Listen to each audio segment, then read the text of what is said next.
Hello, everyone. Okay. Hello, Hello. everyone. Yeah, hello. Hello, Ronald. Hello, Tyler. Hello. Yeah, my name's not actually Tyler, it's Sam, but this is a burner email. Um, yeah.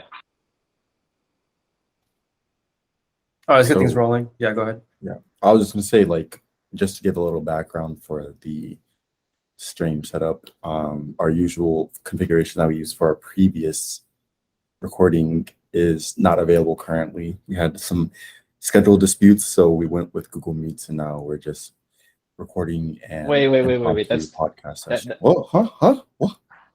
that's too vague. The reason we're not doing our typical setup is because the way we did it, I recorded the screen last time, and I'm at the gym right now. Okay, that's too Sorry, much I didn't detail, mean to cut but you off. okay, so I guess we have a few things on the docket. Um, I think we wanted to talk about the World Cup at some point.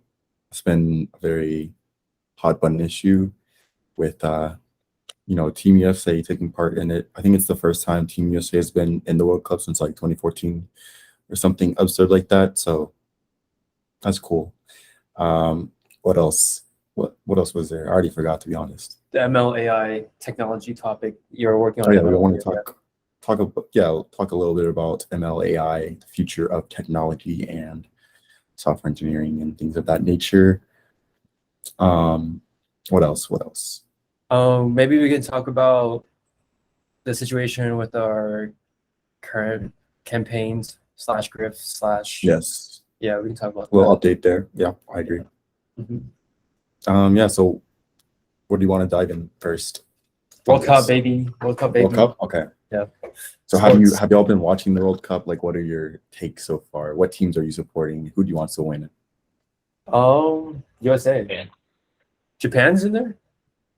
yeah. Did you say Japan?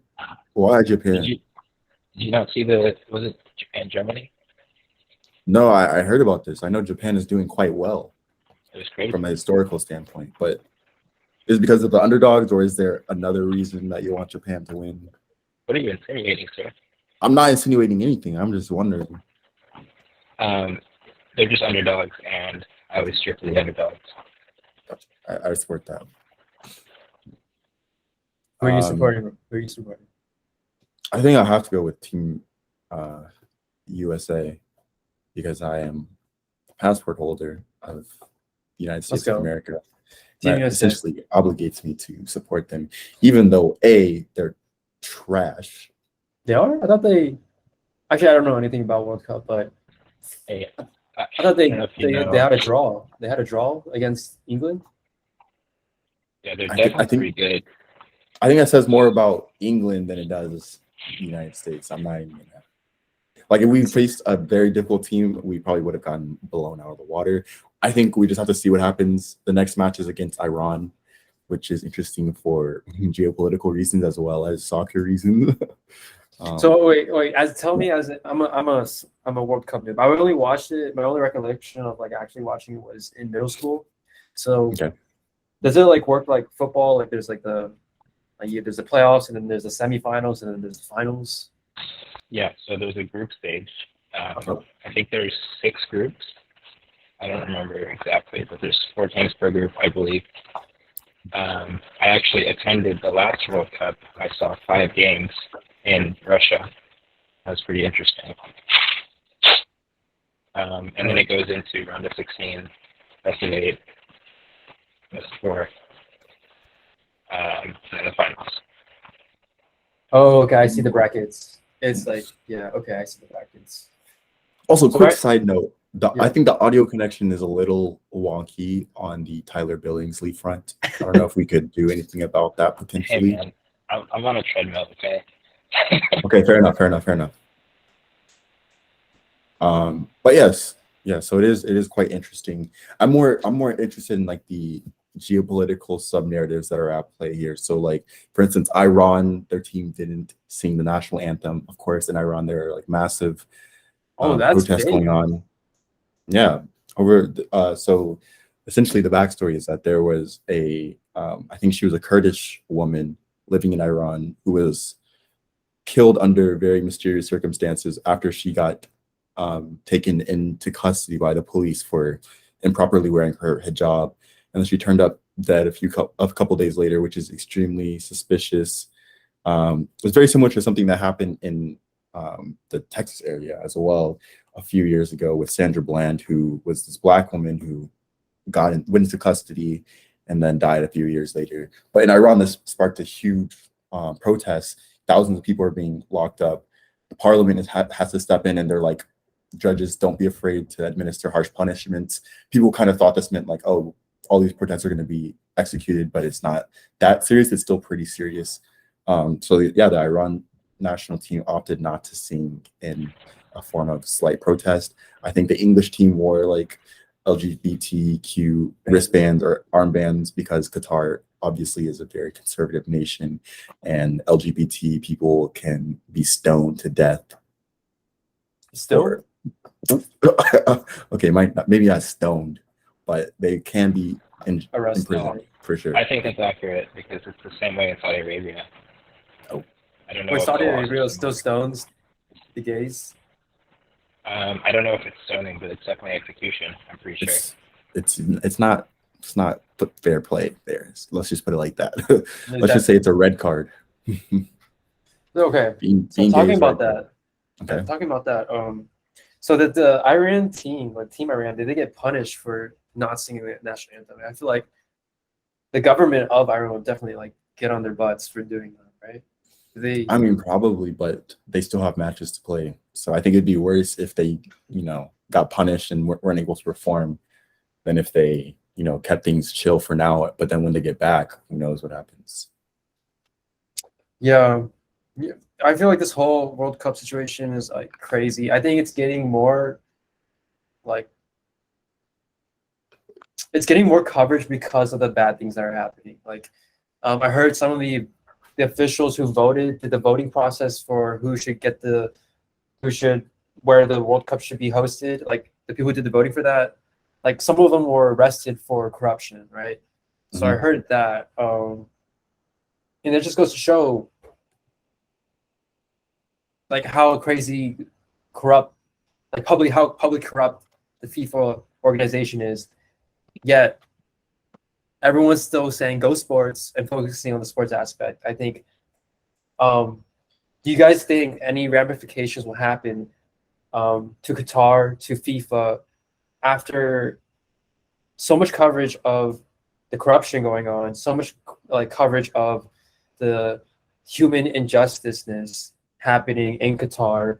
We got LGBTQ plus people being discriminated, banned from attending the games. Like, imagine if there was like a gay soccer player. Can he even attend? Is there even a gay soccer player like actually playing? I'm sure there's plenty.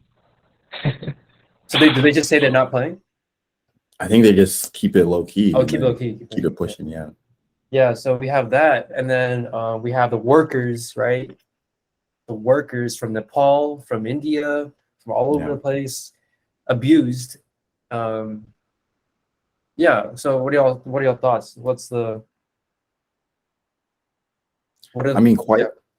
gonna say, quite frankly, this is kind of how things work in this region of the world. There's a lot of money, there's a lot of oil money, there's a lot of very strict despots, I guess you could say, or authoritarian rulers that don't have to answer to anyone. They don't have to answer to humanitarian protesters. If they don't want to, they can launch wars, they can squash protests.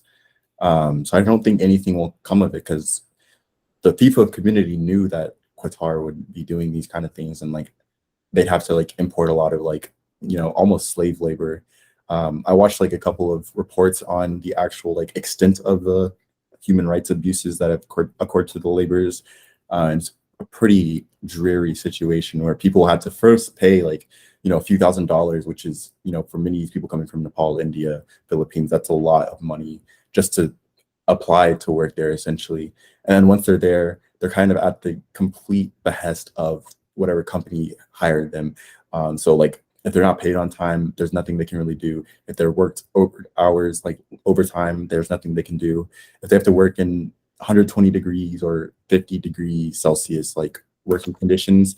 They just have to do it. And lots of people did actually die from like cardiac events is what they were labeling these, but it's just from sheer exhaustion, from dehydration, from heat exhaustion. But yeah, I don't think there's going to be any recourse for these actions. This is just how things work. And I don't think America really has the like political clout in the region to, enforce anything. Otherwise, the Saudi versus Yemen war would have been like addressed first. Like there's many other things like I would argue are like greater than the World Cup, which make me very skeptical to think that the World Cup will change anything. Yeah, completely agree with what you said, and to the struggles of the workers who were induced to slave labor, basically. That's, I think, something. Hopefully, like with this coverage, something comes good for them. Like something comes out good for them. But I don't know how that'll work out. Yeah, and I saw like people wearing the armbands, people like not singing the national anthem. Like I know that those are efforts, but like I can't believe like these are the only efforts we can do without like stirring the pot too much. And is that enough? And like you answered, you don't think it is. Like you think the status quo will continue to keep going, will continue to be the same, which is very sad. I also think because for the previous Winter Olympics that were in China, the USA boycotted them, right? If I recall correctly. Oh, boycotted the protesters, or no? So like the Winter Olympics in China, like a year ago, I think. Oh, they boycotted their own Olympics? No, so the USA like boycotted. Oh, the Chinese Olympics, right? The Uyghurs, or yeah, I think so.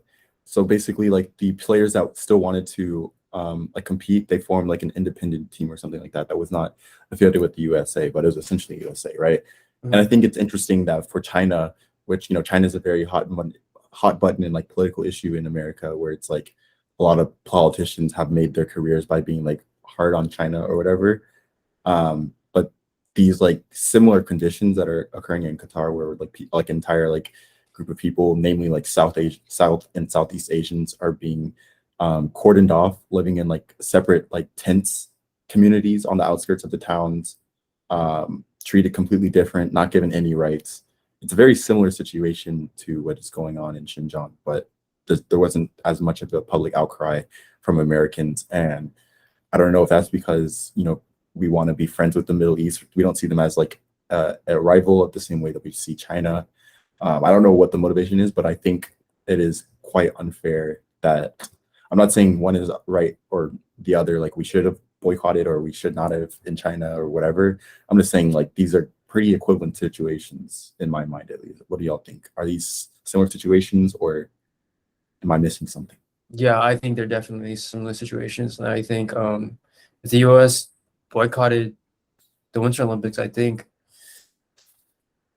they should have boycotted Qatar. There you have two authoritarian. How do you pronounce that?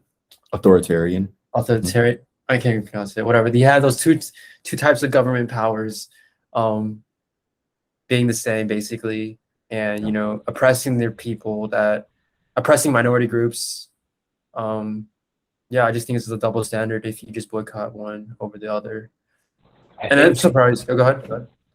Oh, I was just going to say, I think there's a slight difference in that when a lot of people look at like how it is in the Middle East, you kind of ask why, and it's not like they do this under wraps like China does.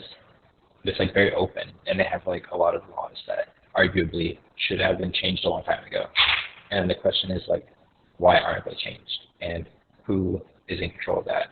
So I think that's kind of like the difference, and why people are afraid to like fight it.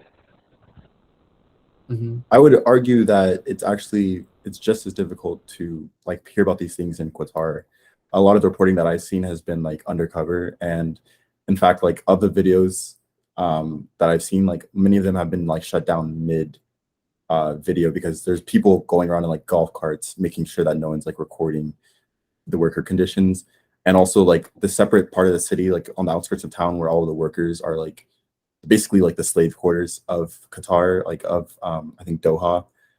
You're not even allowed to record at all in that area of town, and like there's like passport checks before you can even like enter it and things like that. So they're definitely keeping it under wraps. I think it's probably the opposite, where people just don't even know about it. Like Xinjiang, it's been happening for a longer period of time, so like people are more aware of it. But this, there's extreme suppression of media coming out of this specific area of Doha, and it hasn't been long enough. Like, even though I guess they've been working on it for like the last 8 years or whatever, but I think now that it's actually happening, people are starting to hear about it, and it's not really a political issue. And I think another point that brings up is, we're playing, what's the point of all this then? We're bringing the world attention to these countries, yet nothing's really being done to fix or address the issues. So like, what is the point of bringing these World Cup events, these Olympic events to these countries where like these bad things are happening, basically? And I guess we can see it in the lens of Qatar, the Qatarian government themselves, and I guess like in the world lens. Like, if you're a supporter of, like, for example, if you're a supporter of, or if you're a fan of World Cup, like, what does that mean for you when a country like Qatar is still going to be unchanged, basically? I think the reason they keep like these like major world events keep happening in countries with like authoritarian rulers is because the governing bodies of FIFA and like the Olympics, well, they're corrupt, I think, very obviously, with like the arrests that happened. Qatar is paying $1 million per vote for like this FIFA championship, and apparently like $220 billion were spent in like the development of both like the city and infrastructure, but also like in the bribes. But the head of FIFA said something interesting a couple of days ago, and he said, "Oh, we might have the next FIFA at Iran because authoritarian rulers tend to have better tend to hold better tournaments because they can command labor so efficiently. They don't have to worry about labor disputes. They don't have to worry about human rights. They don't have to worry about any of that. They can basically just say, I want this, I want 50,000 people imported from this country. They're going to be worked like dogs. They're going to build like these massive stadiums that should be built in like 8 years. And they're just going to get it done. Whereas if it happened in like a more democratic place, like, America or like Western Europe, those kind of things are extreme pains, and like there's zoning laws and there's like labor disputes and there's all these things. There's unions. I think that's the point he's getting at. That's why these countries that's why these like Olympic and like FIFA organizations like to have it in authoritarian countries. So when countries get voted to host these like events, so does FIFA give them money, or like where do they get this money to like build out the infrastructure?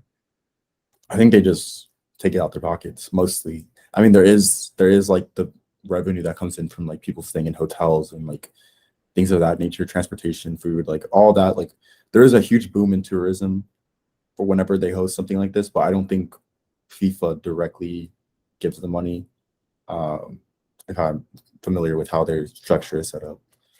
Yeah, I think that's like a major critique I witnessed when I saw the Olympics. Like right after they finished, like the stadiums are abandoned, the swimming pools become swamps, stagnant, filled with mosquitoes. Like these stadiums all this infrastructure that was built for this event is like abandoned immediately, almost immediately after the event's over. And I'm just questioning, what was the point? Like, and it also just like points fingers to corruption. Like, did these officials just pocketed the money? Like, what was the point of this whole event? A lot of talking, for sure. And so we always like, I think with technology, with people having more handheld tech like smartphones, corporations, companies like FIFA, I don't know how long they can keep getting away with this. Do you guys think FIFA, the Olympics, will continue to to be like very popular in mainstream media, or do you think it's gonna slowly like wane off? I mean, I think it'll still be popular. I don't think most sports fans are like really affected by these other like humanitarian aspects of the games, or like these like infrastructural changes that have to happen. Um, so I think unless there's like a just like a random occurrence in people being less interested in sports, which doesn't seem likely. I think that's the only thing that could actually change this. Like most sports fans aren't like concerned with these other aspects. Okay. So you think to the general sports fan, no matter how much coverage and no matter how much stuff is uncovered, you don't think that will waver them from caring about kicking the ball into the goal? Yeah, I think they just want to see the games. They just want to have.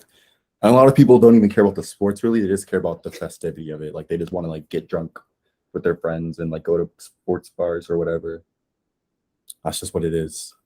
I think it is a distraction though. Like it is part of the matrix if you want to go like the red pill route on this whole thing. Sports are a distraction to a certain extent. And I think this is also like there was a documentary on FIFA specifically, and this idea of like sports washing, where it's like Qatar can do these like, one would argue detestable, humanitarian wrongs, but because they hold the World Cup, now they're like the coolest country in the world. And like we're finding all these things like, oh yeah, electricity is free in Qatar, and like everyone in Qatar gets like $100,000 stipend every year just for being a citizen. There's a lot of good things that happen in Qatar. There's like they're very wealthy. They made a lot of money. They contributed to the world economy, and like their wealth signifies that. But at the same time, I think sports are a distraction for like these other things that are going on to a certain extent. But I'm saying this as someone that isn't a huge sports fan, so, and maybe a little bit too jaded. Yeah, very valid points. And it's also interesting seeing, as a kid and when I watched the Olympics or the World Cup, like I thought it was really cool seeing like countries like, indirectly interacting with each other, having their teams play against each other. Like I didn't at the same time, I didn't even know like some of these countries like were really beefing against each other. Like now I guess as an adult, I know like there's a lot of tension between like USA and China, Qatar with other nations probably. I know we see sports as like kind of like a symbolic unification of people around the world, but it's also interesting seeing how it also, affects the tension between these countries. Yeah. Yeah, I think it'll be interesting. I mean, the thing is, I think Iran is also one of those countries, very similarly. I think China actually, it's more than just political issue. Like, I feel like Americans do have like a xenophobia towards Chinese people in particular, a lot of Chinese racism. But when it comes to like Iranian people, I think there isn't as pronounced. I think most general Americans don't really care about Iran. It's kind of just like this, North Korea-esque country that, is like an existential threat, but people aren't as concerned about it as we are with China. So I think in like the upcoming USA versus Iran game, there isn't like a lot of like bad blood that you would expect if it was like USA versus China or something like that. Yeah, and I think a lot of people in the USA don't even know that. I actually don't know, but I think in my perspective, I think not a lot of people care or understand the tension that China and America has. Like they don't know how much the CHIPS Act has like, set back China. Especially if AI technology, I guess we can discuss that later. But yeah, it's just crazy. Like I don't think people even realize, and they just like go sports, Right.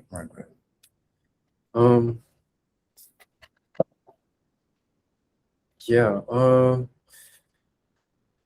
also for I'm not really a like soccer fan, but when I was on Reddit, right, I saw like one credit like a Reddit post talking about the World Cup, and I clicked on it. The post was basically talking about how Qatar has a lot of human rights violations, basically, right? and I was looking through the comments and the replies and all that, and there's a lot of Qatar shills. Like for every every person saying like, "Oh my God, Qatar is doing all this human rights violation stuff." There's one person saying, "Oh my God, you are like it's a Qatar shill," basically saying like, "You're soft," or "This is fake." You have a very skewed view of what Qatar is because you're Westerner, something like that. It's just crazy. Like, maybe we're ignorant or maybe they're ignorant. Like, there's no middle ground, and that's just crazy to me. I will Actually, say, go ahead. Yeah, go ahead. I will say one thing is like, I think it is. I would say like it isn't as centralized. I think Qatar is kind of in the wrong for this because, like, let's take the gay thing for example, right? Mm-hmm. They don't want people doing gay stuff in their country, right? And I think a lot of people are like, oh, that's fine, like that's their rules. You're in their country, right? But then again, if like a Qatari person came to America, we wouldn't be like, take off your hijab. I mean, some people would, obviously, there are people like that, but we wouldn't be like, take off your hijab. Like, this is America. We like seeing our women's ankles and shit like that. Like, you know what I mean? Yeah, I think think it comes down to values, right? Like everyone has a different values. everyone has different values, but also when you're more conservative, like I think generally speaking, you're like a lot of the law, like a lot of the freedoms that people enjoy in their home countries, they're gonna expect to like be able to express them in this country as well. And I think if you wanted to open up to the world, then you should have known that was coming at the same time. Mm-hmm. Yeah. I guess there's a culture clash too, right? Certainly. Hey, that reminds me, what's that basketball player that went to Russia with the weed pen?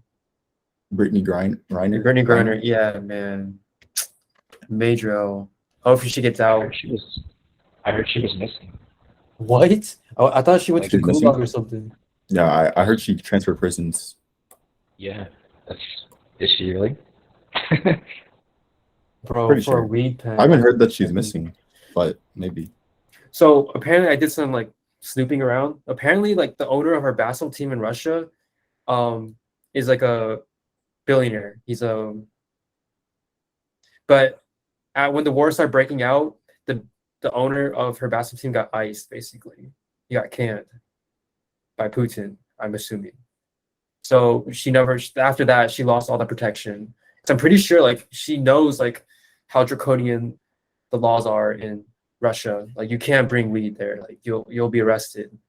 But I think she just felt safe because her owner was like some billionaire, had political ties. But now that he was canned, she lost the protection. I see. Yeah.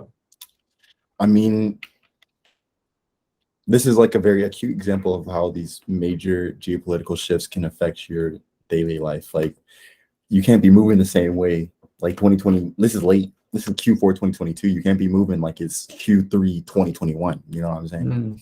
You can't be moving that way. We're in a recession now. You can't be moving the same way that you used to be moving. There's wars breaking out. There's, you know what I'm saying? You have to adjust to the time that you're in. You can't think stuff is sweet, as they say. You can't think that you're above the rules. Exactly. But like I'm saying, this is kind of like goes against what I was just saying about Qatar. But the thing is, this is Russia's like own laws. They're not opening up, like they're not holding like a basketball championship where, you know, you'd expect them to be more lax with like this kind of thing. This is like Russia's like straight their own home teams. She knew the laws. Like, this is a different situation than Qatar holding like a global event, I think. And I think that's the difference there. You're bringing up an interesting point. So do you think for some of the critiques that, you know, quote unquote Westerners are making on Russia, on China, or Qatar, or the Middle Eastern countries where some of the governments are authoritarian, could you say that some of these critiques are invalid because our values aren't their values and their laws aren't our laws? Like, we don't exist in the same, you know, area, basically. I mean, there's two questions I think that you could break this down as. It's like, what would you do if you were in that country? And obviously, like, I would be perfect citizen. I'm not trying to go to jail in these like authoritarian countries. where, I'm going to be literally sent to a gulag or stoned or something like that. But I think from a human rights perspective, like I think that they should definitely like open up what is permitted. Mhm. And I think a lot of the reasons that they have for not opening up these like freedoms is because they want to control the population. Essentially, this is going back to the matrix. Everything's kind of a matrix today, but I don't know. I think we need to wake up. So when you say we need to wake up, are you saying like we need to take action? Like we need to No, start? I don't think we can go into another country and change how that works. That's what I was thinking. Yeah, you can't do that just invites like World War III essentially. I think you just have to. I mean, I think we just have to have like free board or like open borders where people can like transfer to countries that they want to live in, and that's simply going to decide that like countries that have really strict rules, in theory people would want to leave from them, but if they don't, then the people that live there are basically signing up to live there, so like it's fine. I think that's just the only thing. But since we don't have that like free mobility, I think that's why people are like, oh, people are trapped under the rule of like the Iranian government, for example, right? Because they don't have the option to leave, or like it's harder for them to like come to America or wherever else they might want to go. But I think if that becomes more available in the future, which I think it will, because it's getting more and more accessible to travel, I think, then I don't think we will be able to make that same claim that people are being oppressed in these authoritarian ruled nations. They're like actively choosing to live there. So yeah, on the topic, we're talking about how we can't, obviously we can't go to Qatar and advocate for LGBTQ plus rights, right? So in Qatar, is the majority against LGBTQ plus due to like religious reasons or cultural reasons? I don't actually know, to be honest. My thing is like, if it's majority, like how do, like, the United States, right? I think majority, I maybe half, because I know it's like half conservative, half liberal now, but I know there's a significant amount of people that do advocate for LGBTQ plus rights, right? But I don't think you can't even talk about that. You can't even protest about that in Qatar. So I think I think something that we can do is like we can protest for universal stuff, like universal rights. Universal basic human rights should be always a standard across the globe. I think if the basic status quo for human rights is violated, I think other countries can partake in advocating for those rights. I don't know. I think it's very tricky. Very tricky. Okay, going back to the World Cup. So the winner of the World Cup, what did they get? What's the prize? Did they just get a trophy? Do they get money? I think it depends. Like, it depends country to country. Someone told me that because Saudi Arabia beat, who did they beat? Whoever Saudi Arabia beat like last round, the whole team gets like BMWs or something like that. It's kind of.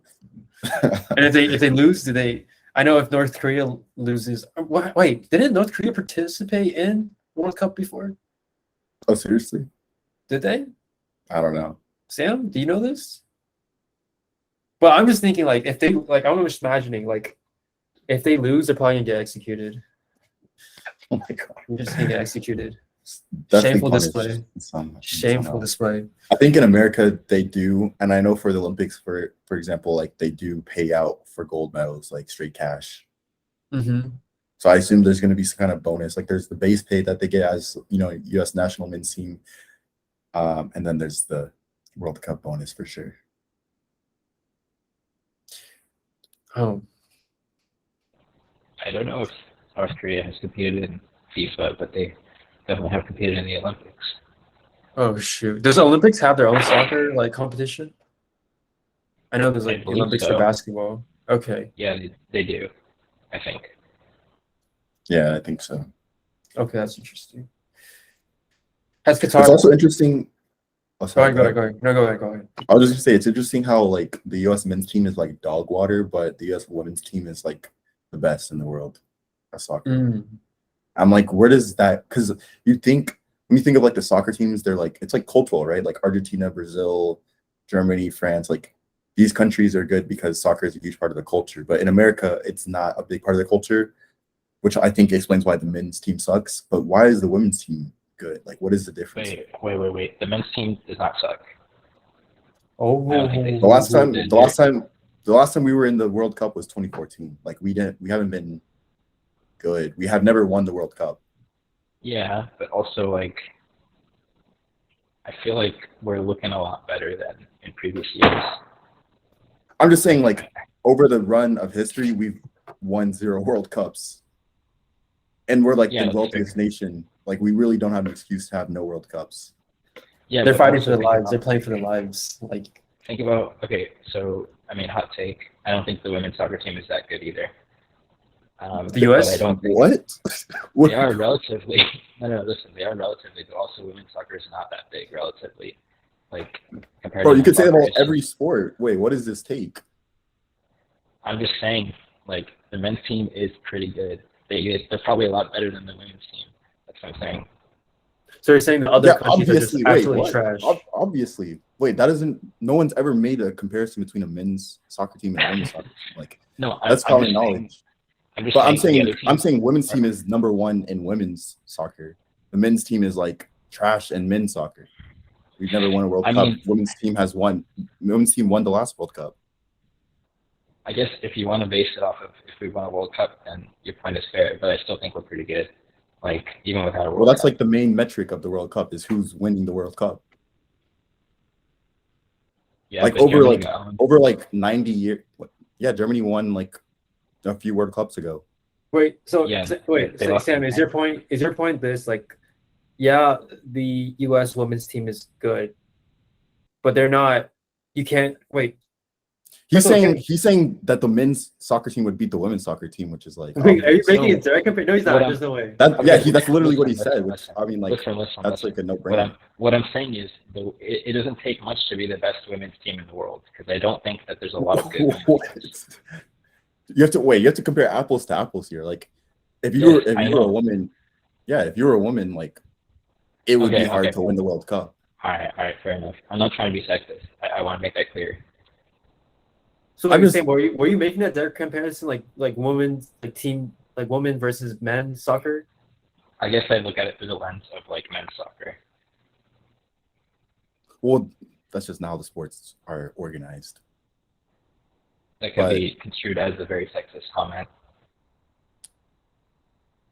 Wait, my comment? No, my I don't think it's sexist. I think it's the realistic take. But I'm just speaking like practically speaking. Like practically speaking, a men's team will never play a women's team unless it's like an exhibition match for fun. Yeah. So I think when I say Americans women's soccer team is good or the best in the world, I'm meaning against other women's soccer teams.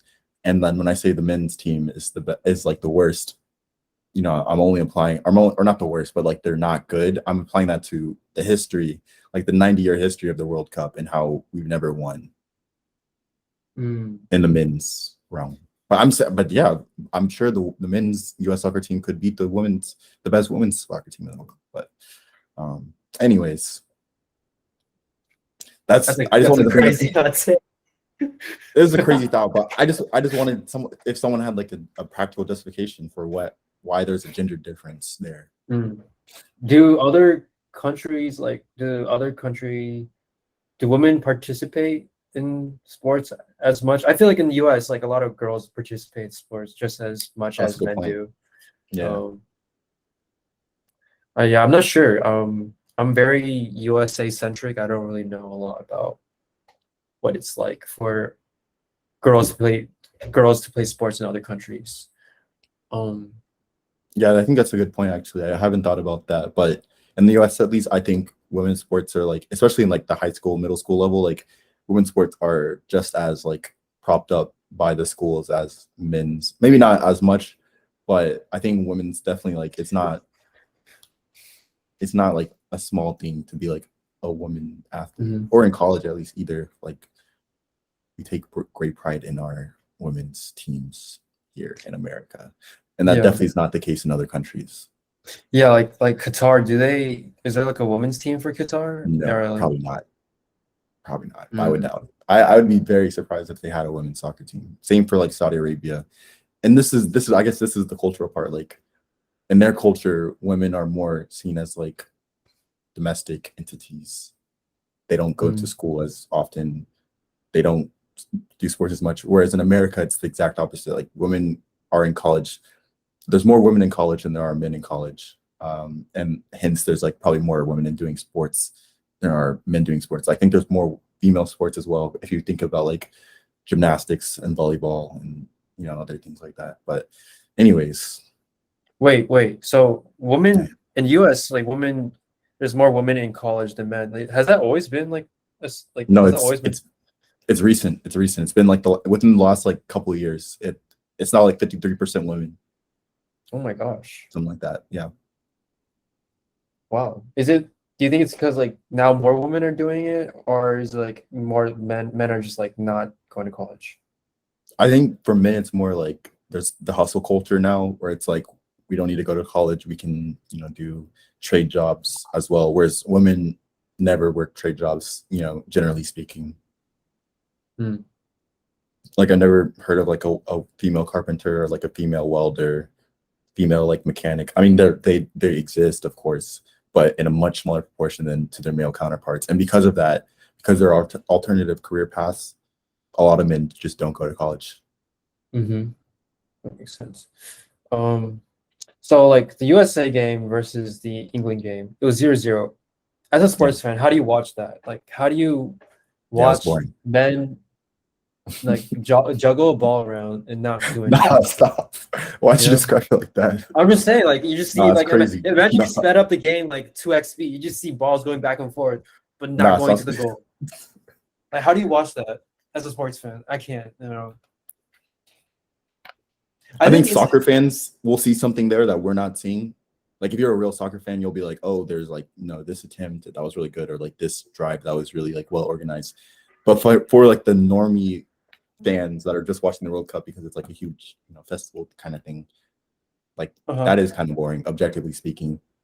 I was watching like the live stream and there was a comment that was like, my ADHD American brain when I'm not used to like a point being scored every minute, like in basketball or football. Yeah, I'm saying basketball is it's being scored like every minute. Mhm. And like I think soccer is like one of the most like blue balls sport you can watch as a fan, because like you can see the ball almost hit the goal. No, but it bounces off, or the goalie or just misses like the goal by a bit, and then like you're back to square one, where you're just like they're just juggling the ball around. Yeah, go ahead. The thing I enjoy about it though is like it makes it so that you can come back from any situation at any time, like completely unexpectedly. So I used to be a soccer referee. I used to referee high school like varsity soccer, and I was refereeing this one game where it was like the two best teams in the district that I was refereeing, and it was like one of the, I don't know what it was. It was like a tournament game or something. Like this for like the district standings basically. And I think the score was like 3-0 in the last like 2 minutes of the game, or 5 minutes of the game, something like that. And the losing team scored 4 goals in that time span, and then like got the next spot in the district basically. So is your point like, interesting. yeah? So is your point like to me, that kind of thing is like the best thing to watch. So it's like a sport where you can like, okay, let's take a break and come back, and then randomly see like some crazy thing going on. Is that? Yeah, exactly. Mm-hmm. I think it's like the excitement of not knowing what's going to happen, because even if you're down like 3 goals, you know that there's like still a chance, so it kind of keeps you on the edge of your seat. And similarly, like if you're winning, you kind of hold on to the very last second. Mm-hmm. So are you saying like in soccer there's no such thing as a blowout? Can you? Oh, no, there definitely is. Oh, okay. So it's like a 2-0 is like considered a blowout. Really? I wouldn't say so. No, definitely not. I would say like Germany Brazil is a blowout. If you watch that game, I think it was like 8 14 years ago or something. What was the score? Germany versus Brazil. How often does the World Cup happen?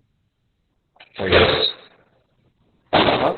3 years? 4 years, every 4 4 years. years? But then there's also the Euros, the UEFA Cup, which is every 4 years as well.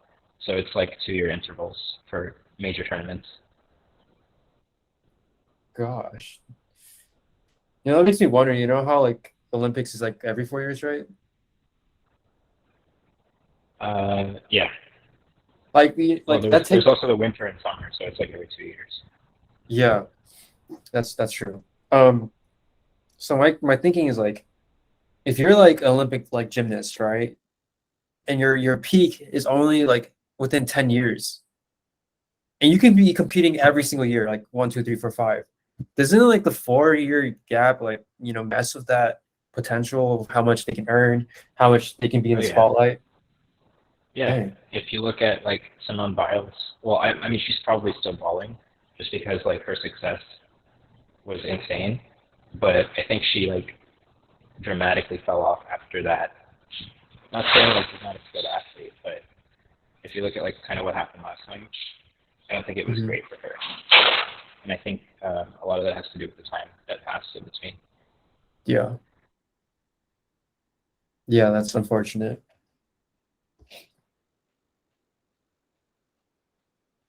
Anything else about Qatar World Cup? We all rooting for? You say I want USA, Qatar to USA. lose. Wait, have they lost yet, or are they still in? Yeah, Are Qatar's they, dog water. it's still the group phasing, right? We're still not ready for the playoffs, right? We're trying to figure out the seeding for the. It's wrapping up soon. Okay. So far everyone will be in the standings though. We don't know yet. They're just playing in group stage, right? Yeah, they're playing for the points to see who advances. Oh, how many points do you need to advance, basically?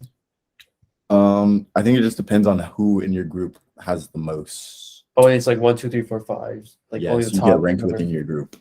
Okay. Okay. USA's for sure, right? Gonna be in there based on the standings? No, no. Dang, what? I think if we win against Iran, then we do advance. But if we lose to Iran, then we're not.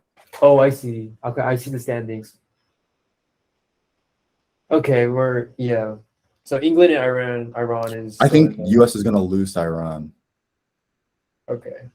For Group A, who do you guys want? So there's Netherlands, Ecuador, Senegal, and Qatar. I want Qatar to lose. That's Sam? my only take. Okay. Sam? Group A, What was the question? in Group A, who are you choosing? Netherlands, Ecuador, Senegal, Qatar. Netherlands, Ecuador, Netherlands? Senegal, Okay. in that order. I have no idea. Actually, no, sorry. Netherlands, Senegal, Ecuador, in that order. I want Qatar to lose for sure. No, they definitely will. Yeah, I want That's them a to pretty lose. good group, to be honest. Yeah, lose at the home, like the host area, I'm saying host country. they deserve an L. All right, Group B, we got England, Iran, USA, and Wales. Isn't it Wales in England? Nah, it's part of the UK, but it's not part of England. Oh What my is the God, I'm current dumb. standing of that I'm group? dumb. What? What's the current standing of that group? England's number 1, Iran is number 2, USA is number 3, and then Wales. Wales is losing that group? Yeah. Because Wow. Wales lost to Iran. Oh, I think that was. I didn't see the game, but I feel like that would be luck. Because Wales is not bad. Yeah, I And that's why I choose. think America's going to lose to Iran. Because No, they definitely will Iran not. beat Wales very easily. I think it's gonna be 4-1. 4-1 US wins? Yes. Bro, you're crazy. What is that based on, bro? Dude, don't you wait, Iran Ronald, don't beat you want Wales. USA to win though? You gotta believe. Yeah, I want USA to win. I'm just basing off of the previous games that have happened in the group. I think If Iran could beat Wales that easily, then Iran can beat America. I think Christian Pulisic starts carrying 100%. Or is it Pulisic? I don't know. Bro, you about to carry his ass to the plane. Just getting kicked out. No, I think he's definitely the star. And I think he starts carrying. That's my prediction. Who's the star of Iran's team? There is none. They're not notable in the soccer scene. How are they kicking like people's butts Joe right Biden. Joe Biden is the star of Iran. You mean Yusuf Albin? Yusuf Albin. Yusuf Albidin, the star forward. now. Oh my god! All right, I want you guys to stay in that group. Okay, Group C, we got Poland, Argentina, Saudi Arabia, and Mexico. And then I said it in the order of the standings. So Poland's number one. Dude, I wanted Mexico to win, but they got They're getting wrecked. wrecked. Yeah, they Say got the group wrecked. again. Poland, Argentina, Saudi Arabia, Mexico. Poland's number one right now. I think those standings are going to stay the same. Okay. Damn. Argentina would have missed the advancing if they had lost to Mexico. Like, it was a crucial game for them, but they clutched it. Wait, as for Mexico, doesn't Argentina have Messi? Yeah. Okay, Yeah, he's good, and a right? lot of other good players. Okay. But Dang, Messi's that's- also old. Oh, okay. So, like, I mean, he can still carry. Like, he's still insane. But he's not like he was 10 years ago, you know what I mean?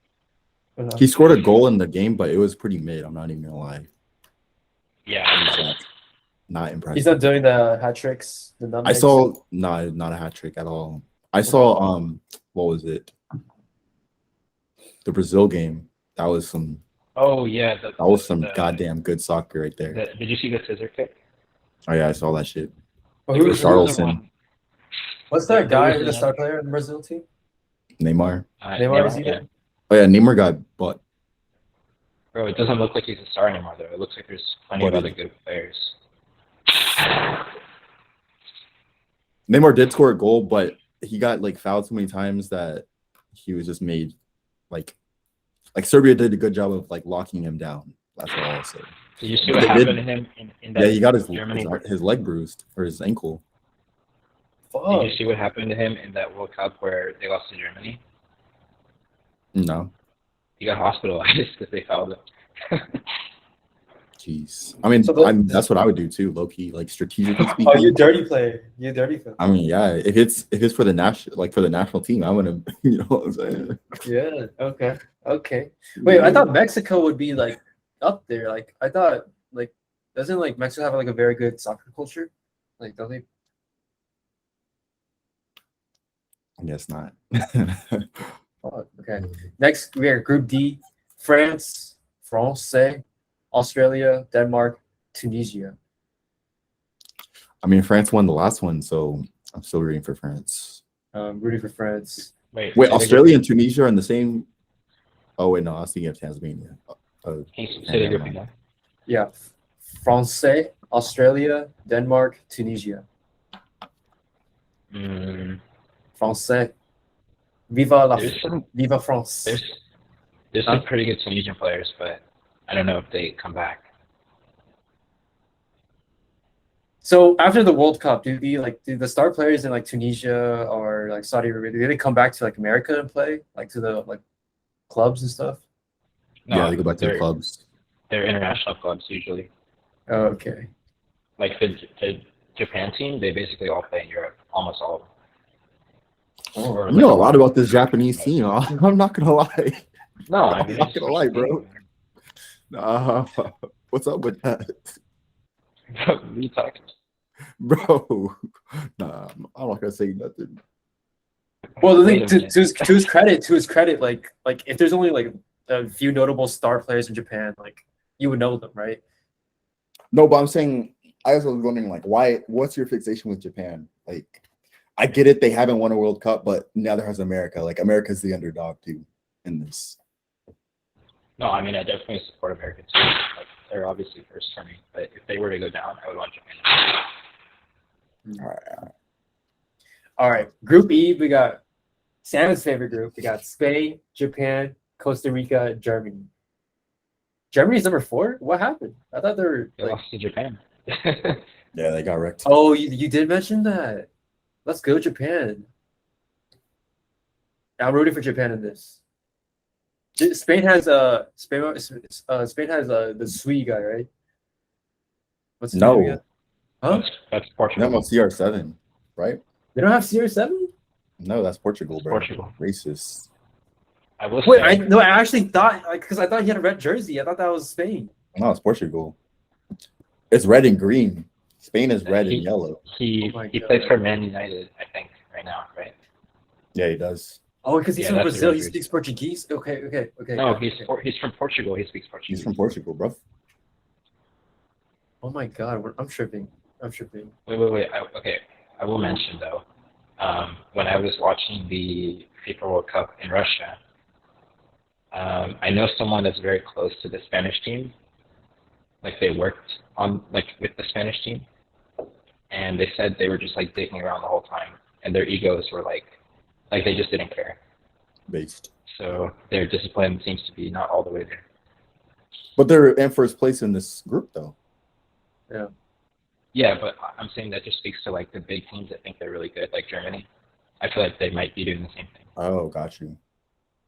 Well, I'm going for Spain because I've been to Spain. You know, it's a nice. No, I'm country. going Japan, bro. Japan. Because I don't remember seeing like Asian people playing soccer like this. Shit. All right. Wait, well, dude, I this is respect that. crazy. Wait, there's like they play 5 games until the actual playoffs, right? I don't know. Okay. Anyway, Group F we have Croatia, Morocco, Belgium, Canada. I'm rooting for Canada, even though they're last. I want Croatia because Croatia was the runner-up to last World Cup, and they're a good team, solid team. They play hard. They play dirty. I like that. Dirty player. I don't fuck up dirty players actually. There's that Golden State Warriors had that dirty player that like Draymond? injured. No. The guy who injured the claw. Kawhi Leonard. Oh, Richard Stevenson. No, I forgot. I started laughing during my last set when you guys mentioned Draymond Green. Oh, what's his name again?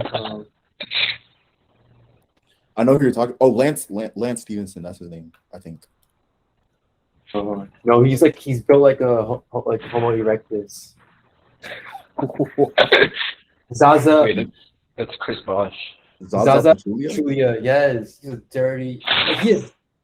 He's tall. He has, I guess, like mediocre talent, but his I think people got him on their team just to injure people. Dude, I feel like you haven't seen like the old Lance Stevenson videos. That guy was a literal. He was dirty? menace. No, he's extremely dirty. Oh, I did not know Extremely that. dirty. Draymond is also dirty. Draymond kicked the dude in the nuts during a game. Oh wait, did he have to get one of his balls removed? Did he? Dude, was that Ryu Hachimura? I don't know. Okay, so Ryu Hachimura, he got kicked in the game and had to get surgery on his balls because Sam, this Sam's biggest fear, testicular torsion. Testicular torsion? Yes, he got that in the game and he lost blood circulation to that ball. They had to remove it. I still think about that every single day, by the way. He needs to wear a cup. He's down to the last ball. Yeah, rest in peace, man. To his kids, future kids. All right, Group H, we got Portugal. Oh no, I skipped Group G. Group G, we got Brazil, Switzerland, Cameroon, and Serbia. What do you got? Brazil. Brazil, yeah. That's all. Switzerland. No, I'm just kidding. Brazil.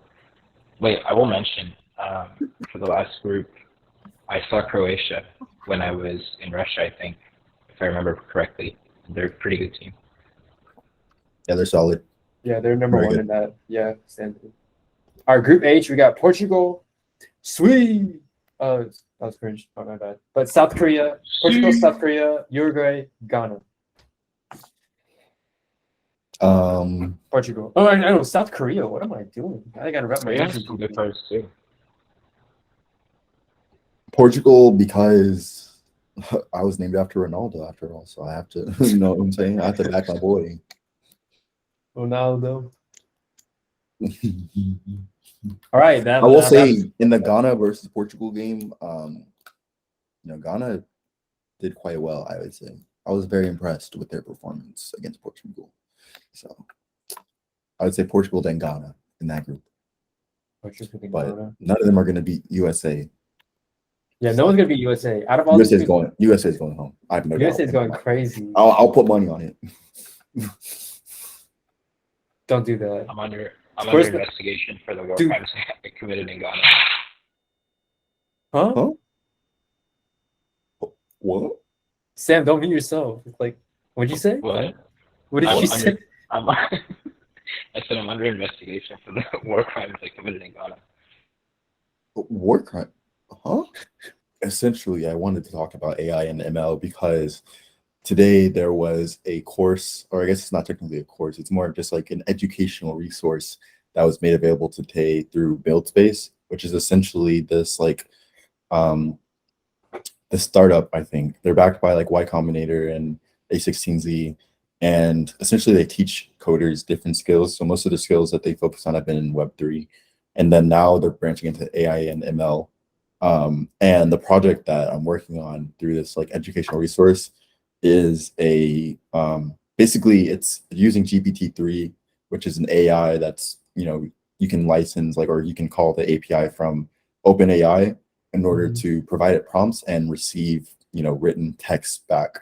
So you can say, write me a story about a little boy and a dragon, and then it'll give you like the first, you know, 200 words of a story or a script, essentially, if you want it to be in script format that, you know, tells you like this the storyline. And you can add, you know, different tokens that specify like, I want the boy to be named Ronald, I want the dragon to have like blue scales, and it'll work that stuff into the story, right? Mhm. And I guess my motivation behind this is that as a software engineer that will be, you know, working in the industry coming after I graduate in May, I'm looking for new skills to adopt in order to keep myself marketable. Because obviously, like, there's a ton of tech layoffs going on right now, so like the job market is very saturated. So I want to make sure that I remain competitive, remain a good, you know, wagey for lack of better words. I think AI, knowing AI and ML and the 21st century is going to be increasingly important and a required skill for jobs, but also for like you know, working on side projects and things of that nature.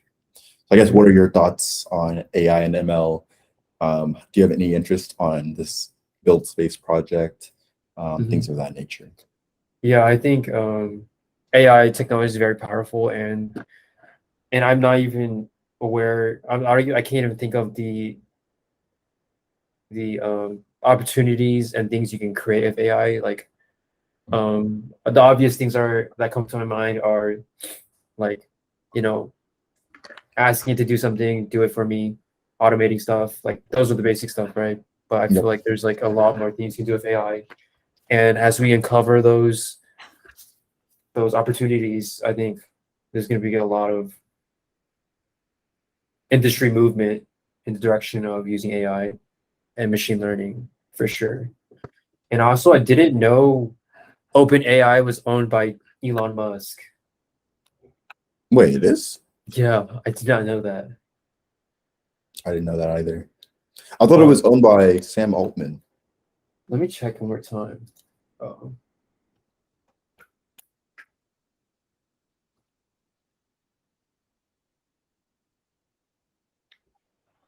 Yeah, it's founded by Elon Musk, Sam Altman, and others.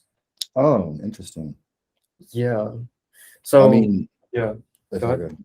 No, I go ahead. think I think in that situation, Elon Musk is kind of like the money bags that gets things started, you know, hires the first team. But Sam Altman is like the main engineer that, you know, is working on most of this stuff and like leading these various projects. Like GPT-3 is one, then Dolly became very popular a few months ago. It's the you know, you provided a prompt and it creates generative art.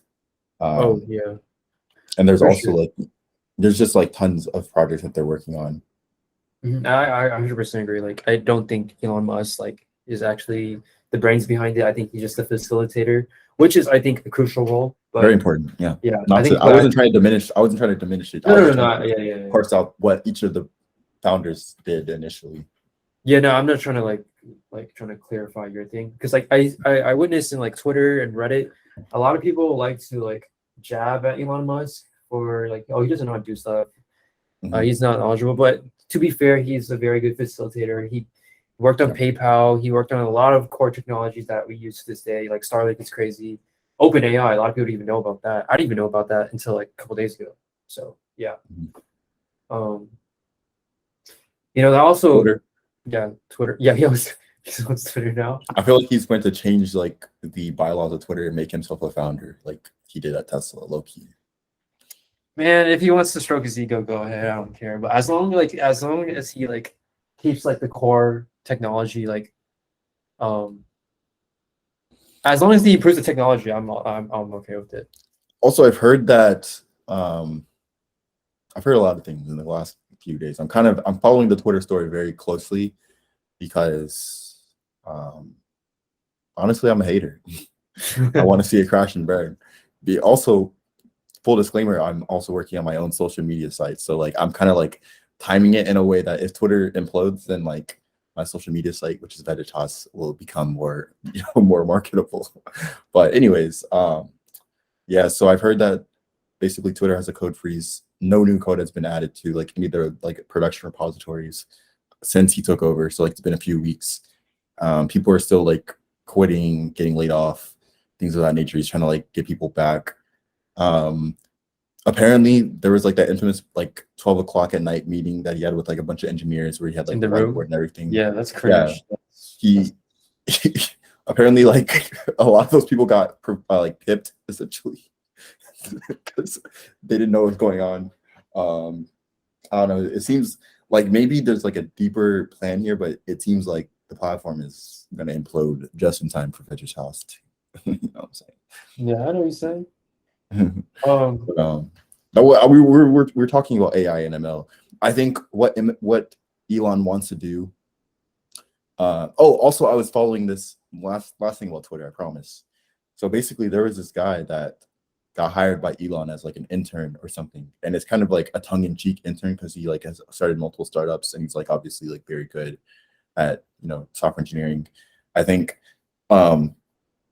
But he's supposed to like fix the Twitter search and he's supposed to prevent that pop-up that prevents you from viewing tweets when you're not signed in, which I think is actually really smart because like when people are like or like when Google robots are like going through all the pages and like indexing them, they can't view the tweets and they can't cache that stuff for the domain, like the Google searches. But anyways, he's doing this, but then like on the second day that he's working there, he made this post and basically he said, I want y'all to show me like examples of this Twitter thing that I'm trying to implement where you specify the from, the to, and things of that nature, and it pulls up a list of people that are relevant to you that you might be like thinking of searching up, right? Because now when you do it, it just pulls up like the most popular people with that name, which is not a very good feature. And he specified that this needs to be done under an MIT license, which is like a copyleft license, which basically means that anyone can use the code, which I thought was a little suspicious. And then he's like, there's like dozens of people going under the thing and like sending like repositories like, oh, I worked on this like already, or oh, here's something I made up, like a quick prototype. He basically open sourcing his job, which I wouldn't have cared so much if he wasn't so cocky. He apparently said that like Twitter could be run by like 50 people, like only 50 engineers or something like that. I just think before you, or like if you make the kind of claim, you should be able to like do this thing on your own kind of thing. But I don't know, maybe I'm just being petty and actively want Twitter to fail for my own benefit. But yeah, well, that was another little funny story. But anyways, about AI and ML, I just think we all like were very interested in the Web3 space. A lot of it was because of the technology, but honestly, a lot of it was because it was a gold mine. There was a lot of money flowing. It was easy money, just straight up. It was very easy money. I think the next gold mine is AI, ML, like doing these things that used to take, dozens of engineers. This is kind of similar to what I was just talking about with Twitter, right? Where in theory, like maybe Twitter could be run with like 50 engineers if there's like a more robust like ML AI pipeline that's doing things in the back, right? But I think a lot of the work that'll be done is reducing like the work that software engineers are doing today with AI, and that's obviously very lucrative because software engineers make a lot of money, right? So you can solve a lot of problems with AI and ML. And I think that aspect is going to be very lucrative, but I also think from like a purely educational or institutional standpoint, this is something that's important for the development of humanity. People fear like that an artificial general intelligence is going to like take over the world and decide that humans are too costly to keep around, and that's how like the Terminator starts or something like that. But I think in general, AI can solve a lot of problems that humans aren't great at solving, and this could help with like food distribution. This can help with like homelessness, like very like important societal problems can be figured out through AI in the coming years. So that's part of my motivation as well. Interesting. So you said we're trying to shift our focus from like crypto to AI and machine learning. I So think also to clarify, I think there's still a lot of development. In fact, we're working on a project, as we mentioned in the previous episode. But I think crypto is going to stay like crypto is literally too big to fail. Like it's not going to be like crypto just stops working. Like people stop mining Bitcoin. That's literally never going to happen. So I think it's just that AI is emerging technology that we need to tap into. We need to tap in. Exactly. We need to tap in. We need to have our eyes and like develop the skills, because we developed skills for crypto that allowed us to like build this project that we're working on, right? Same thing for ML. Like we should be able to build an end-to-end AI project and capitalize on the gold rush. Yeah. See, when you're I'm gonna talk about my experience for a bit. When I took my machine learning course, I low-key kind of struggled because when I was building those models, like I was building like neural networks and organizing the data, like that shit was kind of difficult for me. Like is like interacting with like GP3, since it's already made, right? It already has data models that it's already done, right? Like what is the framework? What is the framework like working with GP3? What is the approach to development with GP3? What does that look like? Oh, it's very simple. They provide an API.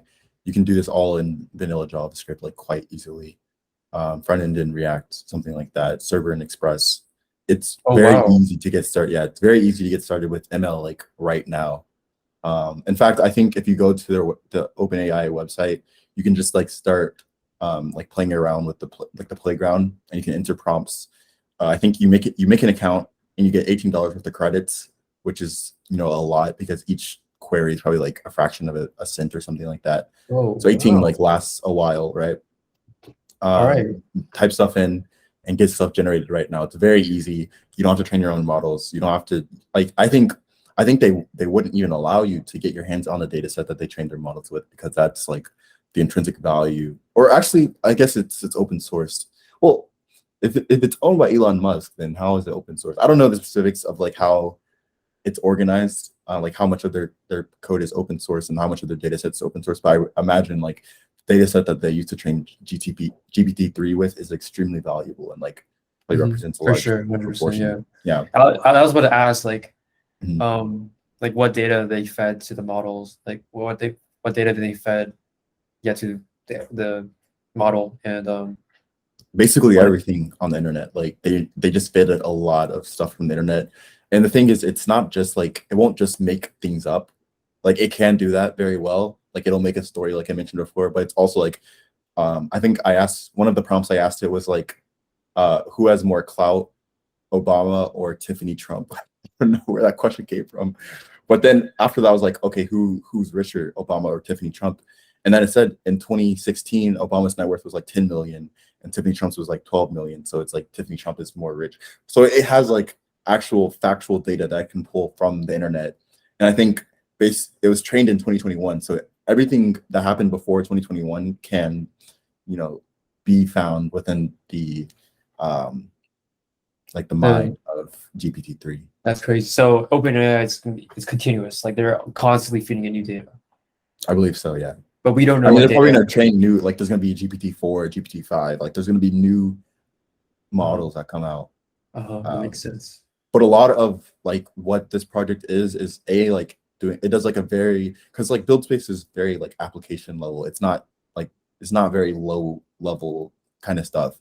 Like we're not learning how to like make GPT-3 from scratch, for example. We're learning how do you make a SaaS company that uses GPT-3, for example. And I actually had like kind of like a startup idea that came to me while I was working on the project, and it's kind of like using So like, I guess backstory is a couple weeks ago, there's like a hackathon at Yale, which is where I go, and there basically was this. The prompt was kind of like, what's like a problem? It was a very general prompt, like what's a problem that you have, and what would you do to solve it? And I submitted a project that essentially scans probate court documents and uses natural language processing, which actually is a type of machine learning / AI. So I do have some experience with it, but it's very specific to NLP because that's kind of been like the area of focus of my like data science background. And yeah, so I did this thing, right? And related to that, I had this idea of like, instead of scanning court documents using NLP, you scan a resume, use NLP, and then feed that prompt that comes out of the scanning of the resume into GTP3 and generate a cover letter that's specific to the company, right? So I remember I applied to like, you know, Apple, like I applied to the thing, and then I applied to a couple other companies. And I remember thinking like, the worst part of this is the cover letter, because the resume is the same for every company, right? More or less. You can tailor it if you want to be really, you know, like high achieving or whatever, if you want to improve your chances. I don't think it's necessary. Like you can submit the resume, but the cover letter, obviously it should be specific to the company, right? I remember like writing a cover letter for Jane Street and like doing a lot of research on Jane Street, like, you know, It takes so much time. Yeah. I did a couple hours of like research on Jane Street because I wanted to know like something I could reference very specifically, and then I didn't even get the interview, right? The first interview. So I'm bringing this up to say, if there was an AI that took your resume, took everything that the internet knows about Jane Street, and then used GPT-3 to generate your cover letter for you, and then you could just go through and edit it, that would save you like a lot of time, and you could easily, you know, apply to like dozens of places in the same time that it would take you to apply to just one if you had to write the cover letter from scratch and do all that research by yourself. So I think that might be a little winter project that I'll work on. But that's a valid project, 100%. And I'll probably ask you to let me use it for a bit. For sure. And you know, like you just got me thinking. I feel like AI just gives so much power to developers now, because like if you want to start a company, you have to hire like PR, you have to hire people making art for you, you have to hire like business development doing emails. Now you have like AI technology that can automate all that. You can have all of it. Yeah. Hey, I need a banner. Hey, I need a Twitter banner. Hey, I need a YouTube thumbnail. I know it's still in the works, but I'm just imagining the potential of what you can use with AI. You can just say, hey, I need a banner that says this in a artsy way, something like that. And bam, it's out. You don't need an artist. You don't need to go to Fiverr. You don't even need to hire UI UX. You can even say like, hey, I need a website that looks cool and is trendy. Give me a Figma. Yeah, go ahead. I think there is like actual open source tools that do that now. Like I saw something like that on Twitter where people can just use AI to design their logos and stuff. That's crazy. It does exist, and the thing is, like, as these tasks become like more and more complex, a lot of it will freeze the neural net that like allows these behaviors to arise. We'll retrain on like specific data that's relevant to the company of interest, and then we'll just plug and play from there. Like it's very easy to modulate these things and iterate on them to make them better and better over time, and make them more generalizable as well. Yeah. Is my job, now I'm questioning, is my job as a developer, is it on the line now? Because we have GitHub Copilot, we got OpenAI is constantly improving. I think this is the same thing that's been happening. Like all the software engineers in like the 70s and 60s were working on like Fortran and COBOL. Like where are those software engineers now? The role of a software engineer just evolves, and I think that's what I meant in the beginning, where I said I wanted to remain competitive as a software engineer, because these are the skills that are going to become increasingly important, I believe. Yeah, I'm gonna get on that course. I'll probably do on Monday, and then I'll also do my review next Sunday. Yeah, that's crazy. Yeah. I think also another technology that's like that, it's also gonna stay consistent with being needed, is like also like DevOps stuff, like production engineering, like deployment, like maintaining containers and stuff like that. Like I think that's also going to be universally needed. Yeah, yeah, any fears of how AI is being developed? I don't think I'm very familiar with like the literature in this regard. It seems like a lot of people have like an existential fear about AI, and I guess just to, like wrap up what their fear is that um, a general intelligence will be made. It'll be given like some degree of power to like decide, how money is distributed or how weapons are distributed, and the AI will decide that the world would be better based on whatever parameters are set to mean better or like good outcomes. That the world would be better without humans. So basically, the AI would kill all the humans to make the world better, right? Mhm. I think there's some obvious safeguards that we could put in place to make sure that doesn't happen. Not giving AI the keys to the nukes would be a great first start, I think. Yeah. But what if they start hacking, like theoretically? Yeah, I mean that could happen. I'm sure that someone's already started working on that.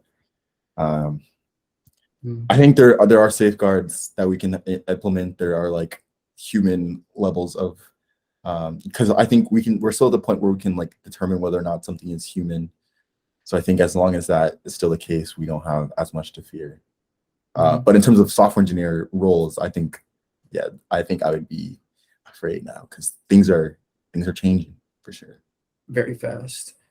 That's also interesting. I feel like there's only one negative that you can pinpoint with AI, but there's so many solutions, so many benefits, of what AI can do. Mhm. It's just, but that one flaw, that one, negative is literally apocalyptic. So, it's like it goes. I think it also like goes to show how powerful this technology is going to be. How there's one negative, but there's so many like positives, and that one negative literally just outweighs everything. But um, I think it's going to be. I'm positive. I think humans innately like we always progress, and I think AI is the next progression. Have you guys How? seen? Oh, sorry. No, go ahead, go ahead. Have you guys seen the AlphaGo documentary? I have, yes. This is a really good video, but that kind of thing is, what do you think about that? Like, do you think AI is going to just destroy games and like make it not fun anymore? I I think I mean the first computer to beat human in chess, which is kind of like the landmark game, was like Deep Blue versus Bobby Fischer in like the 50s or something, right? So we've known that this was gonna happen. I think Go was like the last holdout in terms of games, because it is like one of the most complex games. I don't think it diminishes games or sports at all. I think the whole point is like this is like a human thing. Like that would be like, does it ruin sprinting because the horse can run faster than humans? Well, you know this is like a human thing, right? So like it's cool that Yeah. a computer can beat us in these regards.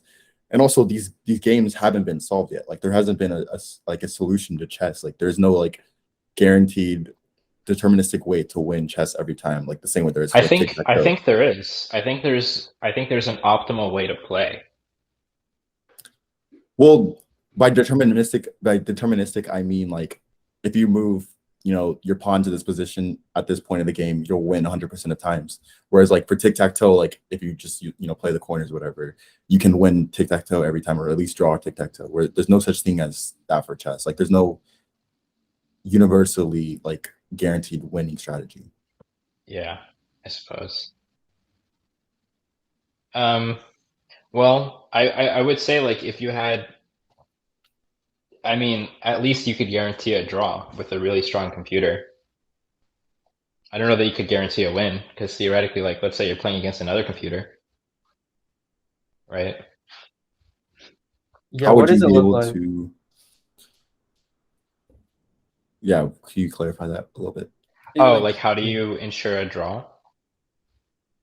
Yeah, I guess like what would the situation be like? Are you talking about like a human playing against like the best AI? or like They would robot always be versus able to robot? die. Well, as far as like, okay, like let's say a computer playing optimally, the best you can do, like, yeah, you can't determine like you can't play some deterministic move to ensure a win, right? Because there's always like a defense. There's there's two players of the game, Is and it if a kind of like computer's playing against, huh? it's kind of like tic-tac-toe where if both players play optimally, like you always end up in a draw. Yeah, essentially. And then in chess, a lot of times you get into situations where any move you make that's not a certain move is like a blunder. So you're forced to make a drawing move. And then there's three move repetition, of course. So if you just repeat that, you just, you get into a draw. And if you don't make the drawing move, then you lose. So you can like force a draw, but um, yeah, that doesn't really like break the game, I would say. Because even human games are always like, draws happen all the time. So, but I like your point that like it's cool that computers can beat, a human or whatever, but it's still a human game, and obviously there's limits to like the depth of the human mind, or is there? I guess theoretically there's not, but Neuralink. you know, Neuralink's yeah, gonna. yeah. I guess so. I wonder how Neuralink and AI is gonna play out. I'm trying to hack a monkey's brain. Dude, that monkey died like a couple weeks Did it after. actually? Yeah. Right. After it did that spinning game, it just died. Right. But I'm confident it will help. Also talking about technology, there's a Harvard research group that's literally trying to reverse aging. Reverse aging, yeah. And he said he was successful with reverse aging in rats.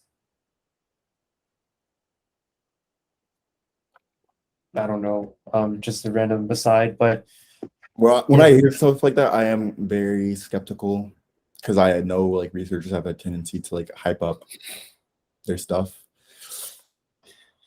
Got to see it in humans. Just got to see it in humans. I'm not familiar with the study. I don't want to diminish it or speak badly about it before I like read, through the primary literature myself. But yeah, I feel like if that kind of thing existed, like people would be, Yeah. spazzing out on it. Like it would already be in stores. Yeah, I don't know how many headlines I've seen that are like cancer, like cured for cancer discovered or some shit. yeah, I always see those, but I never like see it. I never see like cancer being literally cured, or I always see headlines saying, "Oh, research has been shown like this process eliminates cancer in this area." I mean, going vegan eliminates cancer basically. So Whoa, is this facts? no. Yeah, fact check me. Spreading fake Vegetos news. propaganda. Disgusting. BBAF, us at BBAF, we are against seed oils. That's for sure, though. Hey, Low-key, I'm a seed oil consumer. I'm a seed oil not knower, even- seed oil eater, and microplastics knower, microplastics user. I'm pro seed oil because I'm actively trying to chunk up. I know it's inflammatory, but I don't care. Fuck them turtles, bro. Why did you bring turtles in? Okay, go ahead. Yeah, that was aggressive. That was really aggressive. Wait. What are seed oils? Hold on. Can you explain? Because I use olive oil Okay, when I cook. no, olive oil is fine, but I'm like when people talk about seed oils, they're referring Canola. to like highly processed oils that require heat treatment. But if you use like cold press, like olive oil, that's fine. Cold press coconut oil, that's fine. Avocado. Yeah, avocado is very. I mean, that's what I use. And when I think about my diet, I basically don't have any seed oils. But I do think it's low key a grift. I think there's so many food grifts. Like if I weren't in like AI, or if I weren't like moving into AI ML, like I would be going into like food grifts because I take like, BPA pills. I think the problem is like a lot of the research done on like diet and food is like done via epidemiology, where research takes so long to like figure out the solution or figure out the results. Like there's no. You need to have like an active study where it's like we'll have 10 people eat only seed oils. If they die, then they die. Like that's it. Yeah. And and it has to be really long term too, like 60 years. And it's so hard to keep that sustained because like if there's one flaw, the study's fucked. So yeah. I don't know how we're gonna replace epidemiology though. So Yeah, I mean, I take pills of BPA, so in like 50 years, I'll be able to tell you what happens. Bro, what? Things for the joke, bro. No one, you should know. Yeah, man, I don't know. I don't know how like But Has I mean, yeah. I BPA been don't. proven to be carcinogenic? Like, is I'm that a pretty Isn't fact? a sure. BPA plastic? Is that what it Yeah. is? Yeah, I'm pretty sure it would be. Like it's not supposed to be in your body. yeah. I just think there's also so many other things. Like, I'm pretty sure, like, flying in the airplane is like the worst thing you can do for your health Oh that you yeah, could do on a yeah, daily basis. Like, you get exposed to like more radiation from UV, like right? Chernobyl. No, not even yeah, UV, like actual like nuclear radiation from the sun. Oh yeah. my It's not God. great.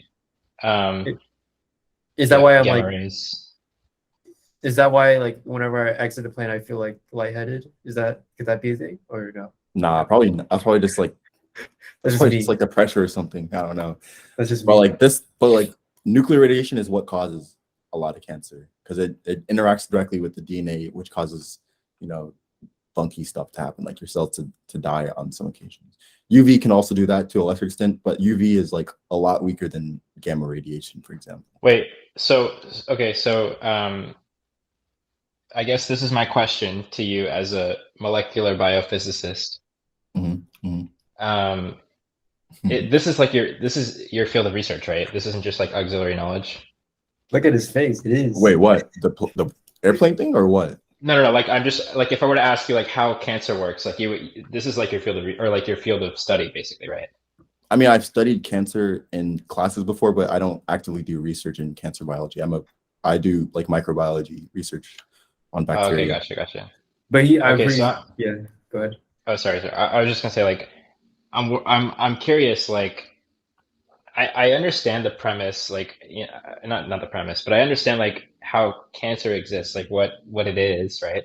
No. But Mhm. from a logical standpoint, right? Like, okay, you have a mutation in your DNA. So I guess when you have cell death, like what gives room for that mutation? Like how does that directly lead to a mutation? Wait, what do you mean by cell death?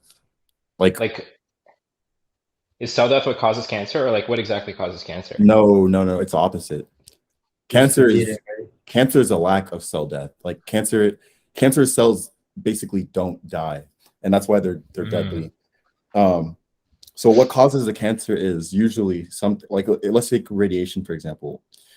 The radiation causes this process called like intercalation of the DNA, which basically means your DNA has nitrogenous bases, which are very reactive to um, specific levels of energy, and these levels of energy are determined by the wavelength of the light, because wavelength of the light is what determines like the amount of energy that is transferred, right? So when they accept this energy, it causes a chemical transformation, and basically your DNA will mutate. And this can happen by either like the DNA just like splits in half, or and if it splits in half, then it can like come together and like rejoin at a different part of the DNA that's like split in half, and like just messes up a lot of genes, right? When these genes get made, they make proteins that mess up everything, right? So these proteins exist, and maybe they just aggregate together, and they're not performing their usual task. Like maybe their task is to like aid in this cell death process, and they're just not around to do that. Or maybe they create another protein that is aiding in like the lengthening of the telomeres, and the telomeres are kind of what that's a lot of cancer research is based on the telomeres, which are the ends of the DNA that are basically repeats, and they prevent your DNA from shortening during replication, because based on the mechanics of how replication works, like how the proteins actually assemble, if if there wasn't like a lagging end of like repeated parts, then you wouldn't be able to copy all the DNA. Like it would get shorter and shorter with every replication, right? So with the telomeres, then this could be a protein that lengthens telomeres. So these cells aren't dying as often as they should be, and because of that, the cancer cells have a competitive advantage, or maybe they take in more resources for some reason. Basically, cancer is the combination of a lack of cell death. They can't be killed by the normal means, and then B, they have a competitive advantage, which means they are growing faster, like they multiply faster than the rest of the other cells. So that's what cancer is at a molecular level. interesting, interesting. great conversation. It's been a pleasure. Of course. I really look forward to these conversations and talking about current events and technology and things of that nature. Yeah, I think this one is exactly. I'm good response to that. Yeah, exactly. I'm very excited for that next week as well. But I think this podcast went really smoothly. I don't think there's going to be a lot for us to edit. I think so. Yeah. I think in the next podcast, I think I want to have more clippable moments. I think I'm very like I'm sold on the idea of clips and putting them on like YouTube Shorts and TikTok to like get people to look at the rest of the podcast. So I also realize I haven't been like I'm saying all this, but I haven't been involved in the editing process whatsoever. But I think in the coming weeks I'll try to assist with that. I don't even know how are you even editing podcasts? Like how do you edit podcasts? You just use like iMovie or something? Oh, for the first one, I use iMovies and I do 2x speed just go through it. But I think this one's relatively good. I don't think this really edit this one too much. Perfect. Also, where are the clips being shared? Because like if I do want to edit out like some clips, it's in the company drive we created, and it's let me share it. Oh, I see. You see it? Okay, yeah, it should be there. Gotcha. Yeah, it should be there. What else? Yeah, we still need to hit like 50 for Twitch. We still need to hit like 50 like subscribers, but we'll figure that out in the future. Okay, I think it's possible once we get the clips going and point them back to our Twitch. It's definitely possible. All right, I'm envisioning a future where we're just like we're gonna be live streaming and documenting our coverages at like tech conventions. Yes, like DevCon, what else? DevCon, like crypto conference. South by. Yeah, South by. Oh yes, South by. Yeah, that'd be insane. That's gonna be insane. Okay, yeah, I'm excited. Even if we went to like what's the one in Las Vegas that's in January? Like ES3 or something like that. Something like that, yeah. I mean, I feel like we'd already have to have tickets for that, but for next year, like 2024, I guess that could be something that we do. But yeah, I think I don't know. I mean, I'm excited. I'm definitely, the fact that we came back and we did this the second week, we didn't just do it 1 week and then drop. Yeah, I think it's kind of bullish for the BBAF media. Yeah, we're very excited. I need to get my boots. I don't know. I need to pull my pants up and stuff and get shit on the go. But yeah, I'm very excited. For sure. All right. Talk to you later. Peace. Peace.